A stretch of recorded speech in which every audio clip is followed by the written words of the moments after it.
Financial modeling, topic 13A, Black-Scholes-Merton option pricing model, implied vols, and volatility estimation, copyright Lou Gaddis. In this topic, we're going to value options using volatility estimates of historical, EWMA, exponentially weighted moving average, and GARCH estimates of volatility, and understand those models. We'll calculate implied volatility of options using varying strikes and maturities, and we'll understand what those volatility surfaces or those graphs of implied volatilities mean for option trading strategies and for the Black-Scholes model. So we'll start off by copying the Black-Scholes formula. We have BS call, which values the calls, and BS put, which values put. I'll grab those models and I'll go to Excel.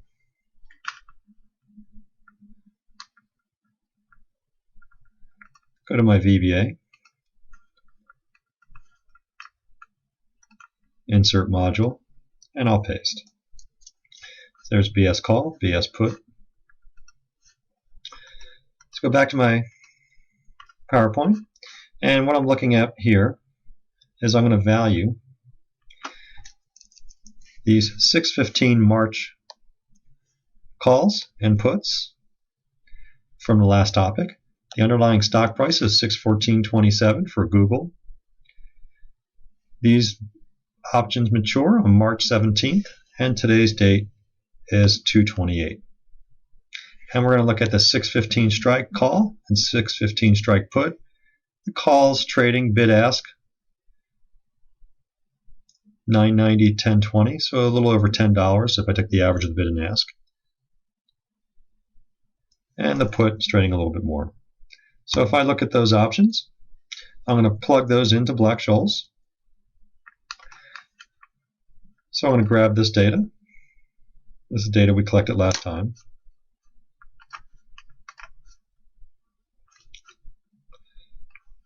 I'll grab that and I'll put it into Excel. Into the same Excel file, it has my VBA. So I can now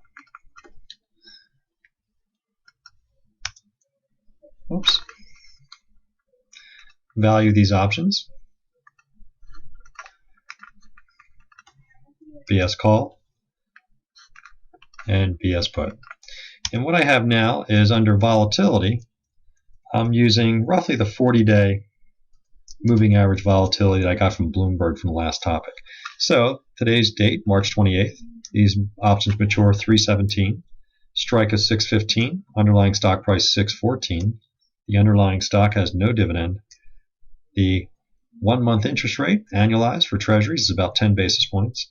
I'll put in 30% as my annualized volatility.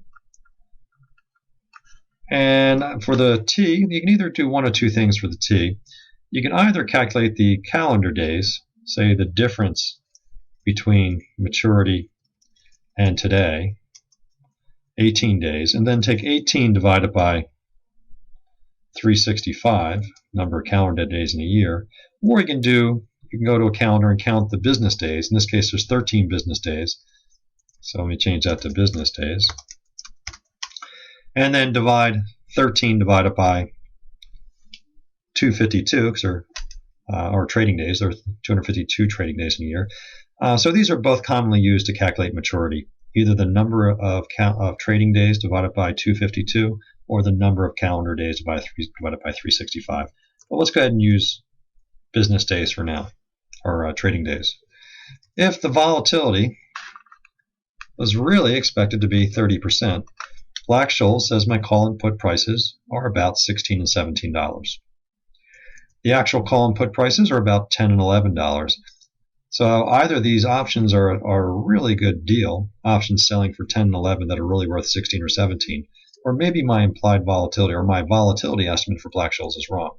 So we could run a goal seek to get the implied volatility. So I'll do data, what if, goal seek, and I can set my Black-Scholes formula price to the market price of, say, 10.05. by changing the standard deviation in Black-Scholes.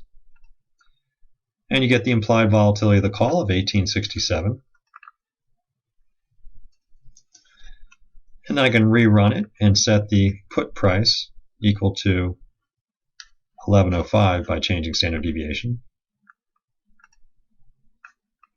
What if goal seek set the put price to 1105 by changing vol.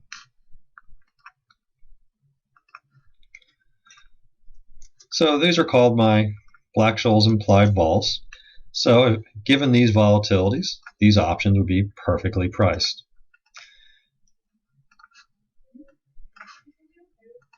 All right, so implied volatility is the Black-Scholes input that gives you the market price. And there's the solution. Now I'm going to show you a function that calculates implied volatility does not require goal seek. So let's look at this one down here. This is called call vol. All right, this is for the calculation of put implied volatility up here, and down here is for call. So here's the function. It's called call vol. Inputs are stock price, strike price, interest rate, maturity of the option, dividend yield, and the market price of the option. And the way this works is it first makes an assumption that the vol is between 100% or 1 and 0. So that's the upper and lower limit of my volatility. Now here's how this actually works. This is kind of a goal seek routine that's in VBA. It's kind of a useful little code. First of all, this uses a do-while loop. So unlike a for loop, where you have say for I equal 1 to n next I, a for loop, you need to know exactly how many times to do some kind of calculation, say for I equal 1 to 1,000, or for I equal 1 to 10. So if you know exactly how many times to do something, use a for loop. But a do-while loop, it'll do the code inside here, these statements, as long as this condition's met.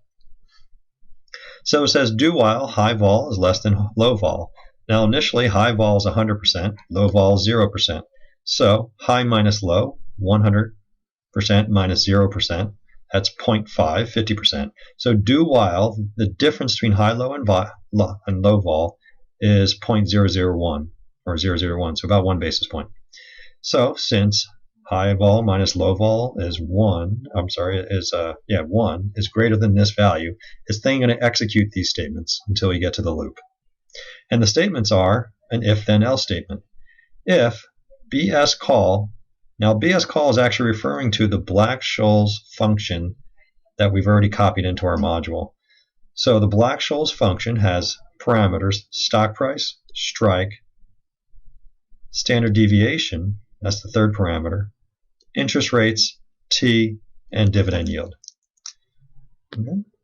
So what's going to happen now is this function is going to value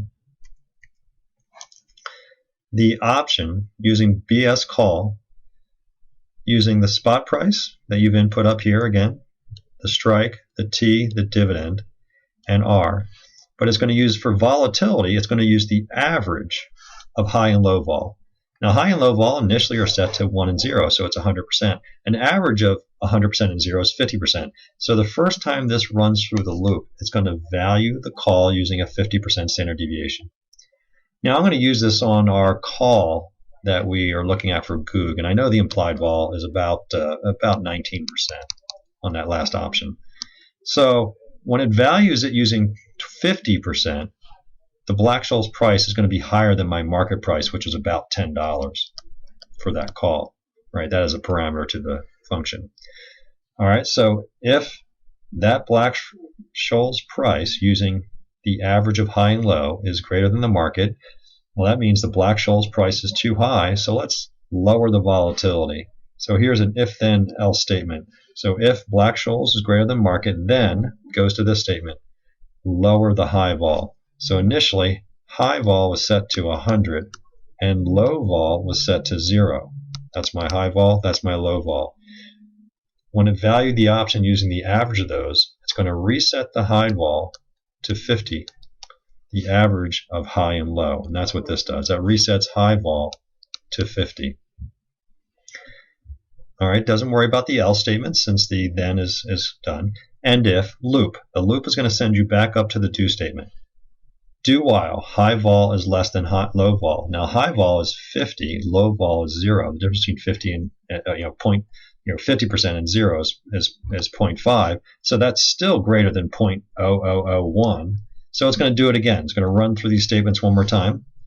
If the value of the option using the average, again, the average of 50 and 0 is 25%. So now the second time it's going to run this using a volatility of 25%. So the first time it ran it, it did 50%, the average of 100 and 0. The second time it runs, it's going to use the average of 50 and 0, which is 25%. So it's going to value the option using a 25% vol.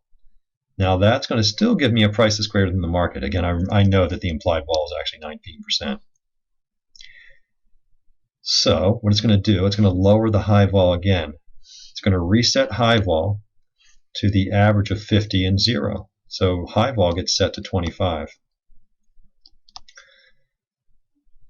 And then it's going to go back, and if, go back to the loop, do while, difference between high and low is greater than 0.01. Well, difference between high and low is 0.25. It's going to now revalue the option using the average of 25 and 0, which is 12.5. Now, once it tries to value the option using 12.5, again, I know the implied vol is 19%. The Black-Scholes price is actually going to be lower. So instead of using this statement, it's going to then use this statement. Else, raise the low vol to the average of high and low. So it's going to change low vol from 0 to an average of high and low. It's going to change low vol to 12.5.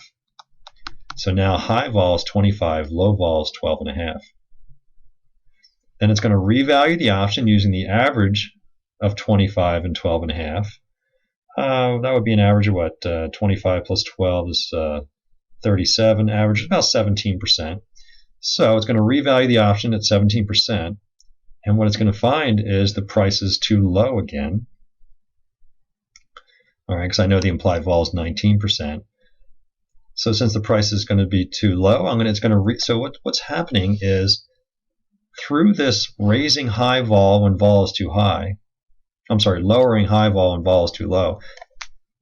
Let me say that again. The process of lowering high vol when vol is too high, or raising low vol when low is too vol, or vol is too low, is going to zero in on the volatility. So initially it was 100 and 0. Valued at 50%, it realized it was too high. Then it does 50 and 0. Again, it's too high. Then it's 25 and 0. Then it's too high. Then it's 25 and 12. Well, now it's too low. Now it's going to reset. And so it zeroes in on the volatility and resets it to, once the difference between high and low vol do reach the difference of 0.01, then the program stops. So let's go ahead and grab the program. All right, it's important to know how this function works because it has many applications of kind of simple solver type solutions. So I'll just take this program. I'm going to put it in my module. Again, these functions, call vol and put vol, require you to have BS call and BS put in the program, because BS call is called upon in call vol. So now I can insert the function right here.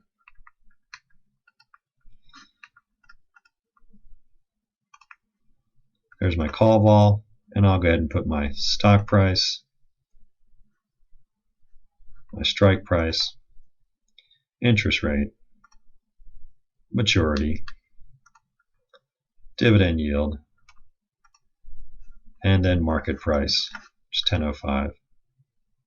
And then what you see is you get the 18.67%. Now again, you could use goal-seek to solve this problem, but the benefit of having a function like call vol and put vol is, what if you had an automatic feed of, say, thousands of option prices coming into your spreadsheet every day from Reuters or Bloomberg? to get implied vols for all your options, you might have to run goal seek 1,000 times. But now I can just insert this function, and if anything changes, say the option price jumps to 10.20, you automatically get a new implied vol. So that's put vol and call vol. All right, so why would we want to calculate implied volatilities? One, option traders use implied volatilities to quote themselves, quote each other prices. So for example, if I were to call an options trader and ask them, hey, where's the 6:15 March call on Goog trading? They might not quote me a price of $10. They might just quote me it's trading at 19% volatility, meaning that's the implied volatility that they're using in their model to value it. And the reason why traders will do this is it gives you kind of a relative value measure for options. So, if you see an option that's trading for 50 vol, that seems more expensive than an option that's trading for 20 vol. Also, as the price goes up and down, say the underlying stock price of Google goes from 600 to 650 to 625 on, say, a weekly or monthly basis, the implied volatility, the trader might stand by the implied volatility, and that's where they would be willing to trade the options. In other words, if you plug in different spot prices when the dealer quotes you an implied vol, they might stand behind that price. All right, and again, I've mentioned in previous topics that implied volatility is a good estimate of future volatility. So if I'm doing a portfolio optimization and I need to know the expected standard deviation over the next year of, say, the U.S. stock market versus, say, an emerging market stock market or emerging market, I could look for an option on an ETF that trades the S&P 500, an emerging market fund, and I would use that as my estimate for volatilities. Value at risk, say I'm trying to get my exposure to gasoline prices or a stock and I need a standard deviation for Black-Scholes, I would just use an implied volatility. Another is, what if you're trying to, say, negotiate with somebody or try to get a price of, say, a 500 strike Google call and one does not exist or there's no bid-ask price? I could, say, use the implied volatility of the 600 strike, closer to the at-the-money strike, and then just apply that in Black-Scholes to a 500 strike, and that might be a basis for negotiating the price of one that doesn't exist. And the last thing you might want to do with implied volatilities is use them to test Black-Scholes, the Black-Scholes-Merton model. One assumption of Black-Scholes is that assets are normally distributed, or asset returns are normally distributed, and the standard deviation of a particular asset is known and constant. So when you see that, say, the implied volatility of a call versus a put are different, that calls into question that Black-Scholes correctly values options, because this should be the same standard deviation input. Likewise, if you look at, say, a 3-month option versus a 6-month option, you would assume that they have the same standard deviation, because Black-Scholes assumes homoscedasticity, meaning that volatility is constant and unchanging. Lastly, you might look at the implied volatility of, say, different strikes, a 615 strike versus a 620 strike versus a 700 strike, and look at, see, well, is Black-Scholes working for all those? Now, when we start graphing implied volatilities, two things we often do to kind of look at the value of an option or to think about Black-Scholes is we'll take a particular option, say a March option on Google stock, and we might look at, say, a 615 strike, calculate the implied volatility. We said that one was about 19%. And then we'll look at, say, an out of the money put. That might mean, say, a 500 strike, way out of the money put. And then look at, say, way in the money puts, say, a 700 strike. And if we graph the implied volatilities, you would expect, initially, I would expect to have a straight line, right? The different strikes would have the same implied volatility. Because the volatility is really about the underlying asset. It's not about the option, right? Or the standard deviation in Black-Scholes is about the underlying asset and not the option. But when we do that, we often get shapes that are not a straight line. We often get either smiles or smirks. All right, so a smile would be kind of a bathtub shape implied volatility where this is at the money, or a smirk where, say, one side goes up, one side goes down, or maybe it just kind of goes sideways like this. Now, this is a common thing that happens when you graph implied volatilities of U.S. stocks or stocks in general. What you'll find is generally, say, out of the money and in the money options have higher implied volatilities. Now, why would that be? Well, it all comes down to the underlying assumption of Black-Scholes. Black-Scholes assumes that stock returns are normally distributed, say follows a nice shape like this. However, if you're a trader, you might observe that every once in a while, or very often, when you look at the distribution of particular stocks, you might see a distribution that looks more like this. So in this case, you'd say, well, when I look at actual returns of Google stock, I get much larger increases or decreases and changes than Black-Scholes and imply. And in fact, this smile appeared largely after the 1987 crash in the market, when in one day the market fell 23%. And if I were to calculate, say, historical standard deviation of stock markets up to that point, I had a daily standard deviation of about 1% a day. However, on that one day, it fell 23%, which is a 23 standard deviation change. Now, that should happen extremely rare, say once in millions of years. But we do see moves like that quite often. So it reminded traders that one of the underlying assumptions of Black-Scholes of a normal distribution is often violated. So when they go to value an option using Black-Scholes, say a 615 strike, they use a particular estimate of standard deviation. But then when they go to value, say, the 500 strike or the 550 strike, all right, Black-Scholes assumes that this event is extraordinarily rare to happen, say almost impossible to happen, say in the next month or two. So Black-Scholes will give you a very low price. However, you know that Black-Scholes is maybe wrong about the assumption on normal distributions. So traders, knowing that Black-Scholes' assumption on normal distribution is not real, they'll bid up the price of that out of the money put. And then when you go back and calculate the implied volatility, it would just be higher. All right, so it's kind of an odd situation where traders don't believe that assets are normally distributed. But what they communicate prices using Black-Scholes, and particularly the Black-Scholes implied vol. The only way to say that model or that option, this 500 out of the money put, is more valuable is in Black-Scholes just to plug in a higher standard deviation to get a higher price. That's how you get a smile. Is when high and low strikes are more likely to happen than a normal distribution implication. Therefore, you get a smile. Now, a smirk is a little bit different. A smirk says that, well, if you look at the normal distribution curve, I'm going to pay up for an out of the money put, say a low strike, because every once in a while stocks crash. All right, so I might pay up for that. However, stocks rarely jump, say 23 standard deviations up. Every once in a while, stocks go bankrupt and they fall. So in that case, you might have a smirk. And for puts, it generally looks like this. So when you see a smirk on a put, this means that the left tail is fatter than normal. In other words, it's more likely to have large falls than normal implies. But it's about right for jumps in the positive direction. So when you see a smirk, it really means it has a fat left tail, but maybe a normal right tail. So that might give you a smirk. The second thing we like to do when looking at implied volatilities is look at, say, a 3-month, or say a 3-month option, 6-month option, 1-year option, all with a strike of, say, 615, our option we're just looking at.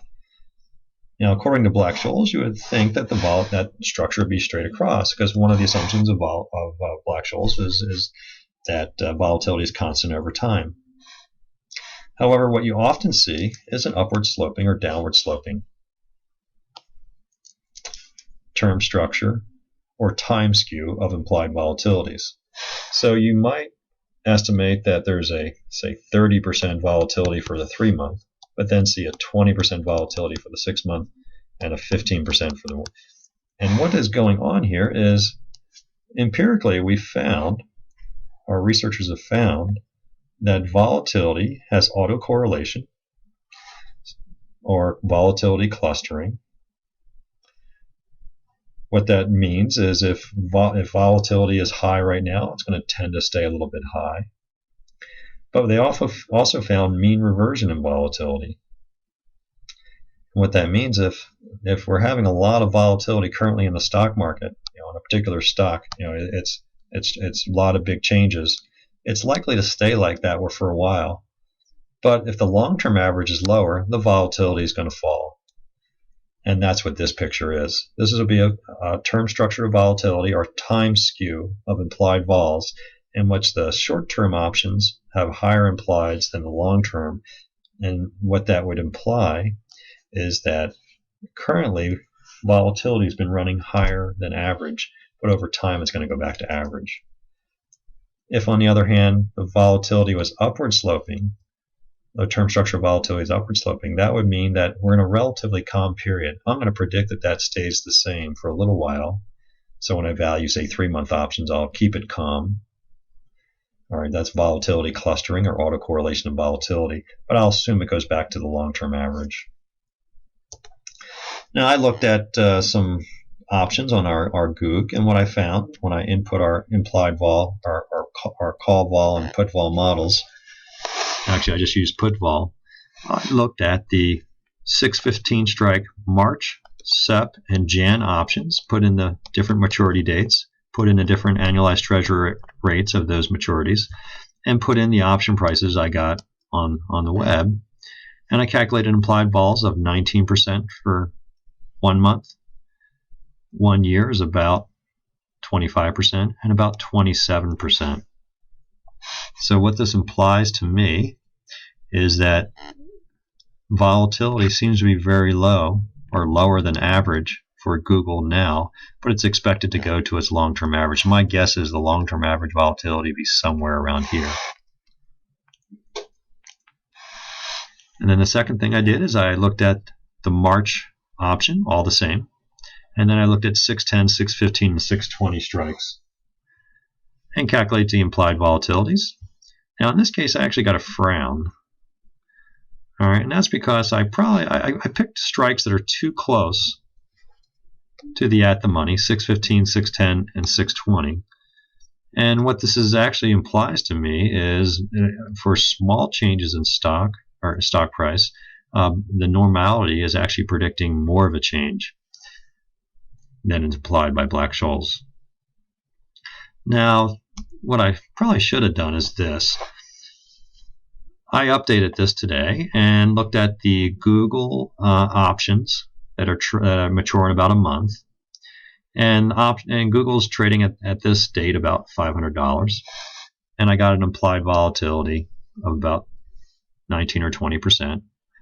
And then I looked at 470 strike to 600 strike.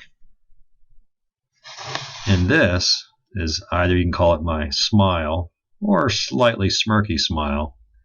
So this tells me, or implies to me, that options traders using standard deviation for inputs for Black-Scholes are bidding way up the price of out of the money puts, because it's more likely that stock can drop by a large amount than Black-Scholes or than normality implies, and they're also bidding up the higher strikes, but they're bidding up the lower strikes more than the higher strikes. So it's maybe a little bit.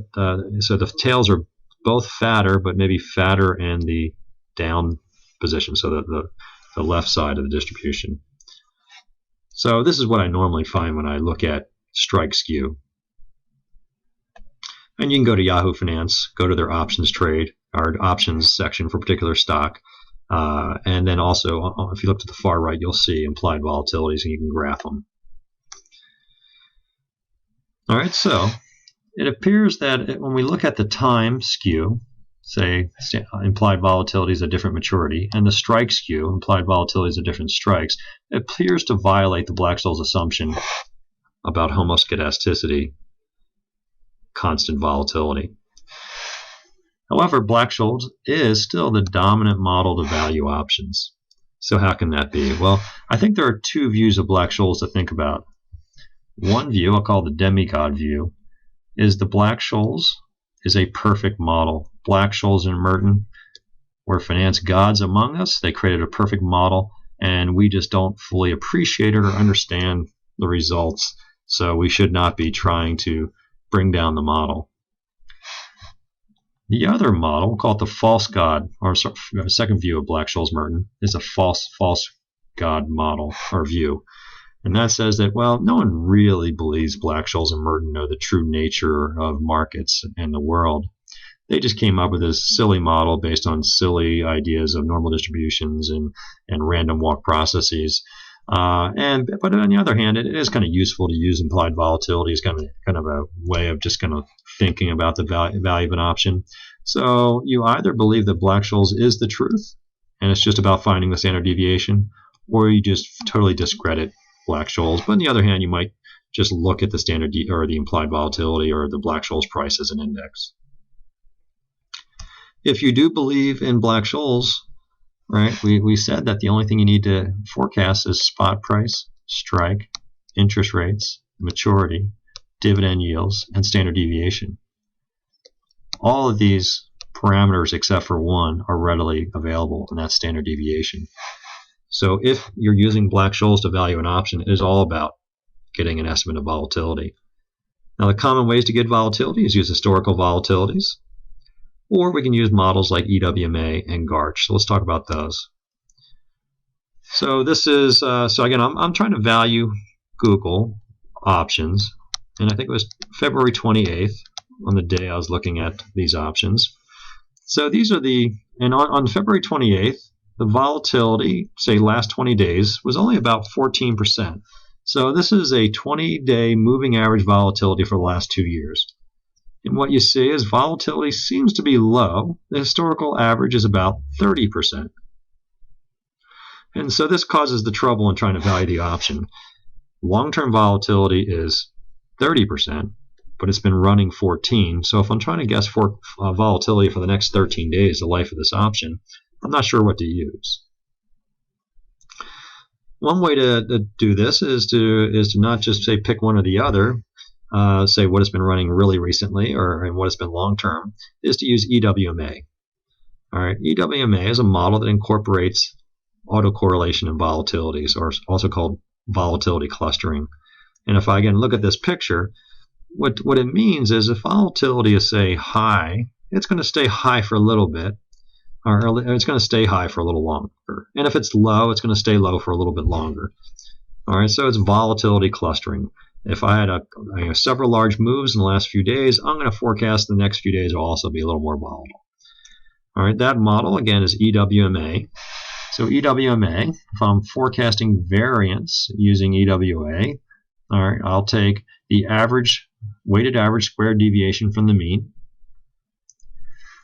where my weights are 1 minus lambda times lambda to the I minus 1, where lambda is a constant, over the sum of all my lambda factors. These become my vector of weights. I then multiply each weight times the squared deviation from the mean. However, sometimes we just assume, say, daily means are 0, so then it just becomes the squared return. So if I'm just calculating standard deviation based on historical data using our standard deviation function, effectively, if I have 500 days of data, each day is weighted, say, 1 over 500. So the data from 500 days ago has just as much effect on my forecast of volatility as yesterday. This model is going to make sure that I weight yesterday much more. And here's the model. We'll just click in here and we'll look at this. So in this model, I need a lambda constant. That lambda constant, which assume is 0.94. So I'll take 1 minus 0.94, 1 minus lambda times lambda to the I minus 1, where I is days counting back in time. So effectively what 0.94 lambda means is I'm going to weight 1 minus lambda, 0.94, or 6%. That's going to be how much I'm going to weigh yesterday. Now, the lower I make this lambda is the more I weight the more recent data. So if I have a lambda of 0.9, that means I'm going to weight yesterday's observation of 10%. And how you calculate the exact weight is you take 1 minus lambda times lambda to the I minus 1. That's right here. And then to make sure these weights sum to 100%, I'm going to take that 1 minus lambda times lambda to the I minus 1 over the sum of all the 1 minus lambdas to the lambda 1 minus lambda times lambda to the I minus 1. So here's my sum of this column. So the actual weights I'm going to use are these divided by the sum. Now when you have enough observations, that lambda sum approaches 100, but it's not always. And then the last thing I need to do is I'm going to weight yesterday 10%, and I'm going to take this 10% times the the return on yesterday's, the return yesterday's squared. So again,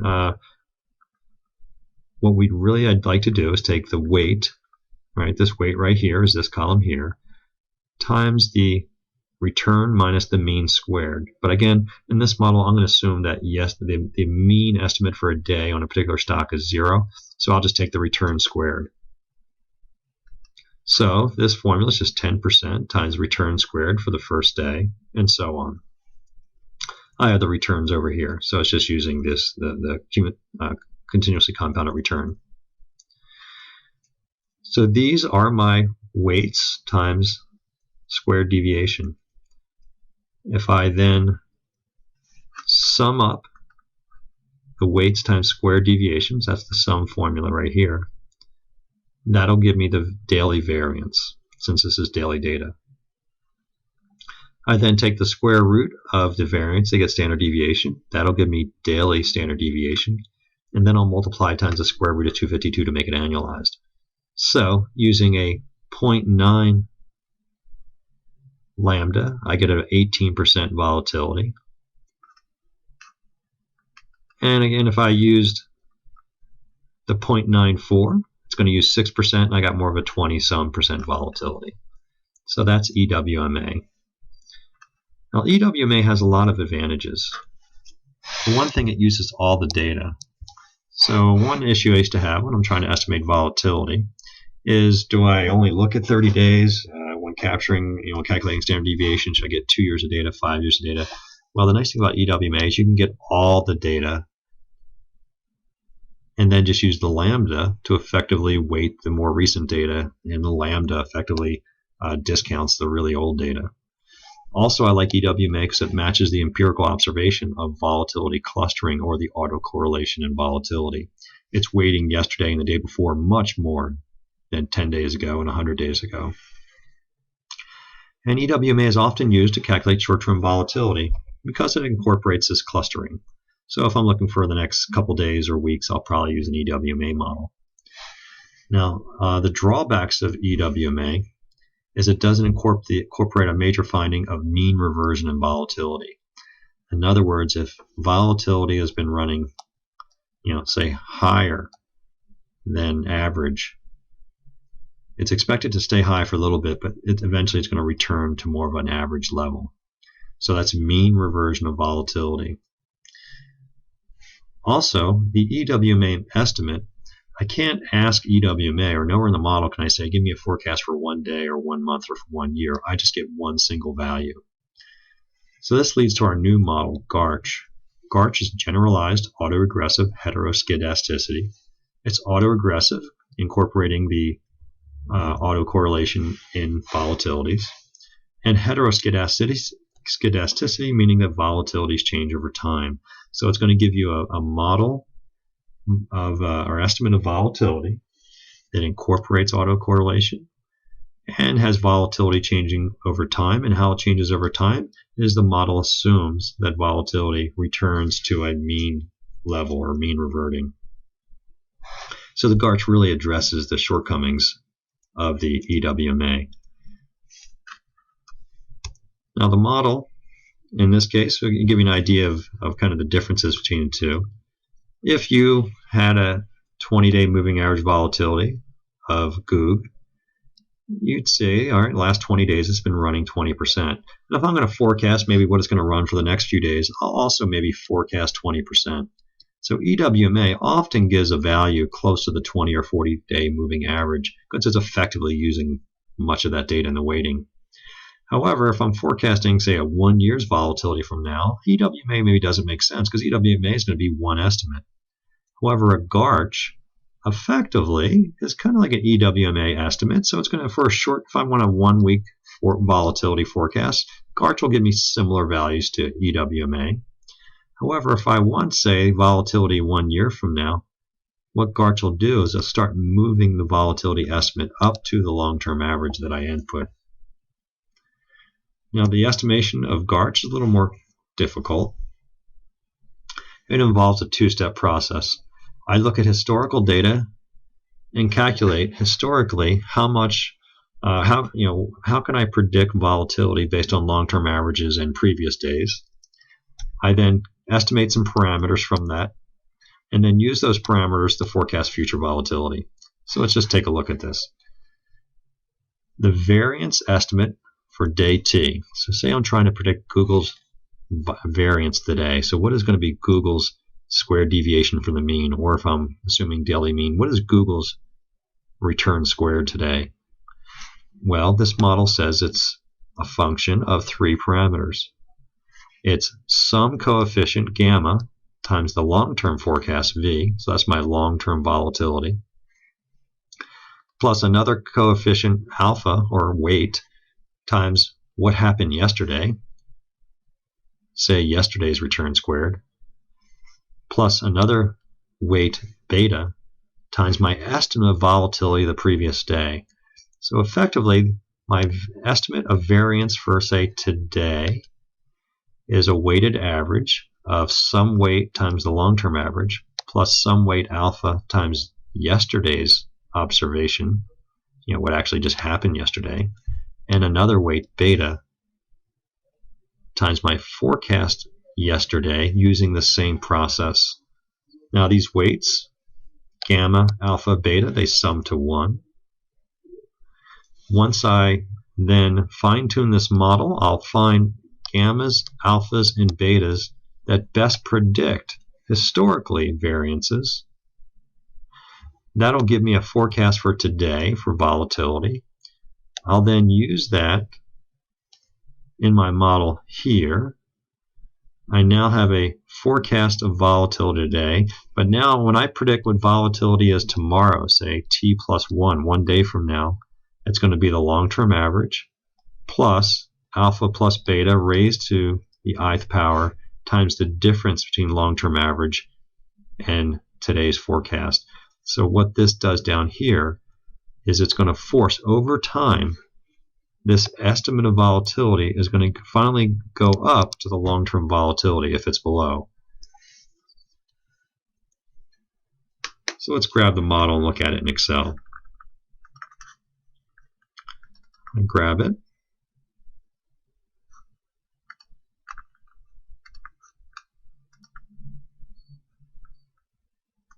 And I'll go all the way down.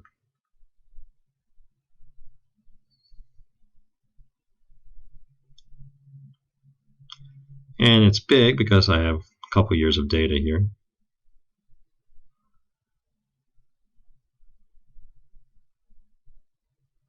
I want to grab that data, copy, and we go to Excel. And I'll paste it in. So here's my implementation of GARCH. I'm looking for a GARCH estimate, say for the next 13 days of Google. What I need to do is I collect, say, 2 years of Google prices. I have 2 years of returns of Google, and I square them. Since I'm forecasting variance, it's squared returns, assuming zero mean. And then I plug in my GARCH formula, which is down here. My GARCH formula tells me that my forecast for volatility today is some weight, and again I have parameters of a weight on alpha is 5.89%, beta is 93%, and gamma being 1, since the weights sum to 100%, must be 1 minus those. So I'm going to weight yesterday's observation by 5.89%. I'm going to weight the long-term average by 0.5%. The long-term average is, I'll assume that's the long-term standard deviation.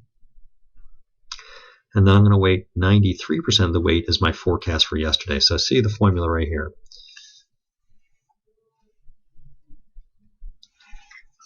Alpha times yesterday's square deviation plus beta times yesterday's forecast plus gamma times my long-term average. I then copy that formula down, and that becomes a daily forecast of variance. However, when I go to the bottom of this, you need to, when you do this on the assignment, I can't just copy the formula, continue going down here, because eventually I run out of data to point at, right? It's now pointing at blank cells. So what you need to do is on that one day before the end, all right, so this is my first day of data I collected was March 2nd. I got a return. So my variance prediction for March 3rd, I only have one data point so far. So my forecast for March 3rd, 2010 is just what happened on March 2nd, 2010. Then I can copy the formula because now I have a forecast for the prior day. So this is my autoregressive nature of this model. It always depends on what happened yesterday, the long-term average, and my forecast the day before.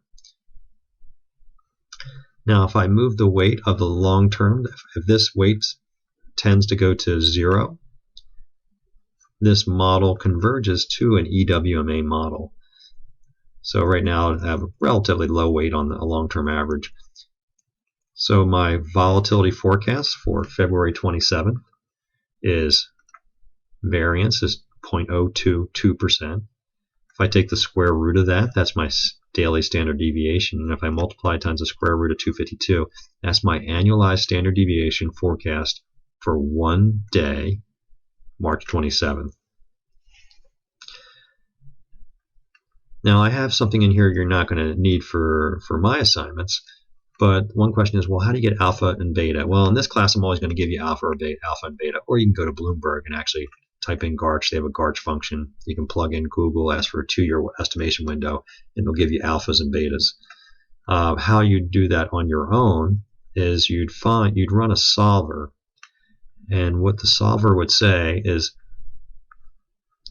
maximize this column by changing alpha and beta such that the weights add up to 100%. And what this column is, this is a maximum likelihood estimator.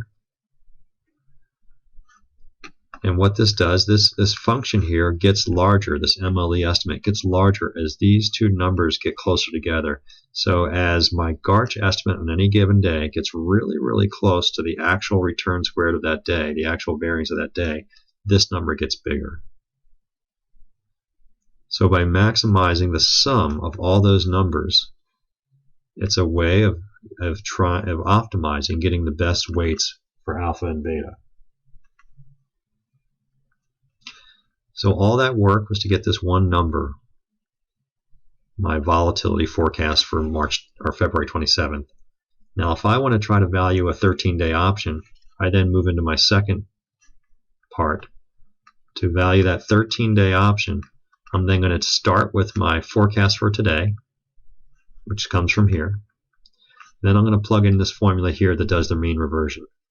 Take my long-term average plus alpha and beta times the difference between long-term average and my forecast from the prior day. So this last formula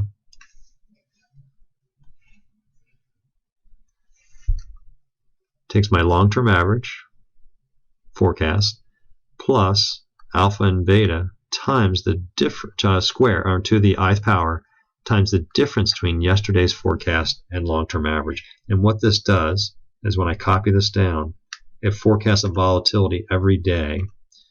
And then if I take the square root and annualize it. These are the annualized volatilities for each particular day. So if I want a 13-day volatility, what I can do, since GARCH is an estimate of variance, square deviations, I can take an average of these 13 days.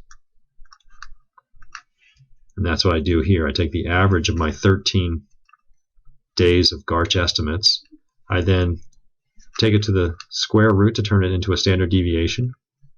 I then multiply times the square root of 252 to annualize it. And if I believed in this GARCH model, I would use 24% to value as an input to Black-Scholes to value the 13-day option. Now, if I wanted to value a 6-month option, I would take the average of 6 months estimates of GARCH. Again, take the square root, multiply times the square root of 250. And if I wanted 1 year, I would forecast my next 252 days of GARCH estimates. And if I were to graph this, you can see that my 3-month volatility is here, 24%. My 1 year almost at 29%.